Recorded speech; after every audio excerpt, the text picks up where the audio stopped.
Hi friends, welcome to Abbas kitchen. இன்னைக்கு நாம் சூப்பரான ஒரு பிரேக்ஃபாஸ்ட் ரெசிபி பார்க்கலாம். இது பார்த்தீங்கன்னா வரகு அரிசி எடுத்திருக்கேன். வரகு அரிசி 1 கப் அளவுக்கு போட்டுக்கலாம். இந்த பவுலில் கருப்பு கொண்டக்கடலை 2 டேபிள் ஸ்பூன் அளவுக்கு எடுத்துக்கிறேன்.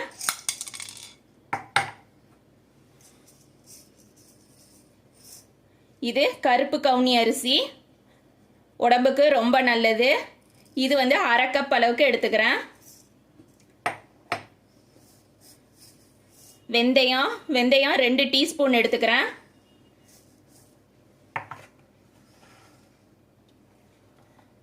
பச்சை பயிறு இது ஒரு 2 டேபிள் ஸ்பூன் அளவுக்கு எடுத்துக்கிறேன். எல்லாத்தையும் சேர்த்து இந்த மாதிரி 5 மணி நேரம் ஊற வச்சு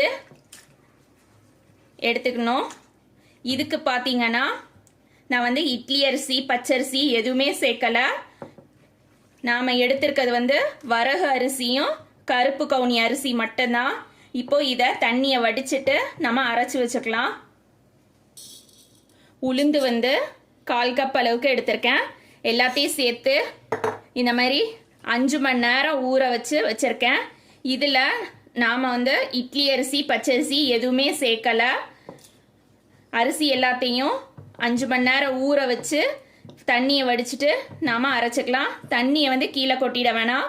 நாம் அரைக்கும் போது கொஞ்சம் கொஞ்சமாக தண்ணியை தெளித்து அரைச்சிக்கலாம். நான் இப்போ அதை அரைச்சிட்டு காட்டுறேன். மாவு அரைச்சாச்சு. இதை ஒரு பாத்திரத்துக்கு மாற்றிடலாம். மாவில் உப்பு சேர்த்துக்கலாம்.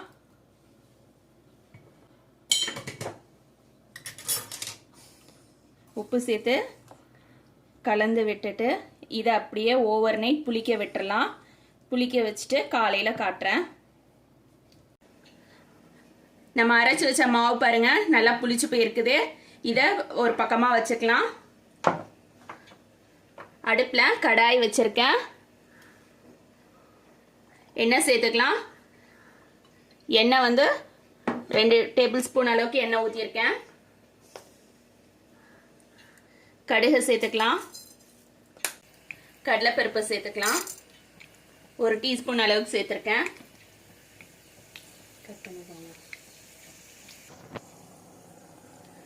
இதில் கேரட்டு வெங்காயம் பச்சை மிளகாய் 3 வச்சுருக்கேன். கட் பண்ணி பொடியாக கட் பண்ணி வச்சுருக்கேன். இதை இதில் சேர்த்துக்கலாம்.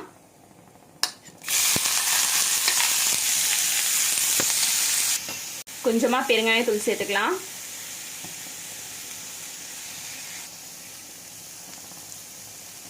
இஞ்சி தட்டுனது கொஞ்சமாக சேர்த்துக்கிறேன். இதில் கொஞ்சமாக கொத்தமல்லி தழை சேர்த்துக்கலாம். கொத்தமல்லி தழை சேர்த்துட்டு நாம் மாவில் கொட்டி கிளறிடலாம்.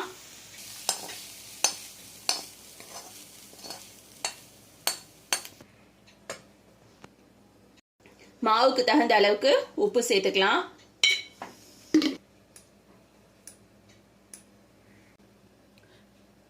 கொஞ்சமா ஆப்பல் சோடா சேர்த்துக்கிறேன்.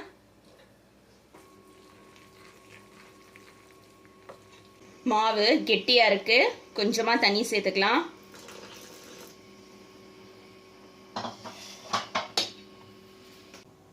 குழிப்பணியார கல் வச்சுட்டு எண்ணெய் ஊற்றிக்கலாம்.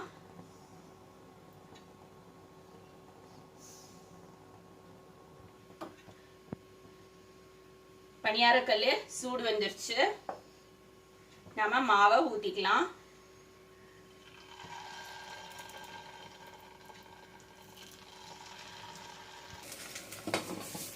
மூடி போட்டு வேக வச்சுக்கலாம்.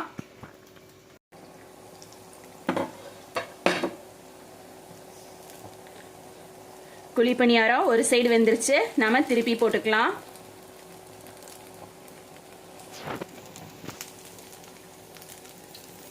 திருப்பி போட்டுட்டு மறுபடியும் கொஞ்ச நேரத்துக்கு மூடி போடலாம்.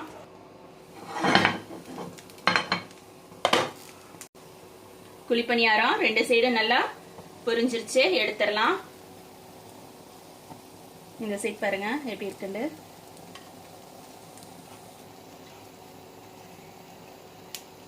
இப்ப நம்மளோட சத்தான குழிப்பணியாரம் ரெடி ஆயிடுச்சு.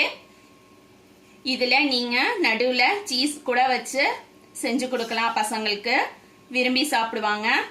இதே மாதிரி நீங்களும் உங்கள் வீட்டில் செஞ்சு பாருங்கள். தேங்க்ஸ் ஃபார் வாட்சிங்.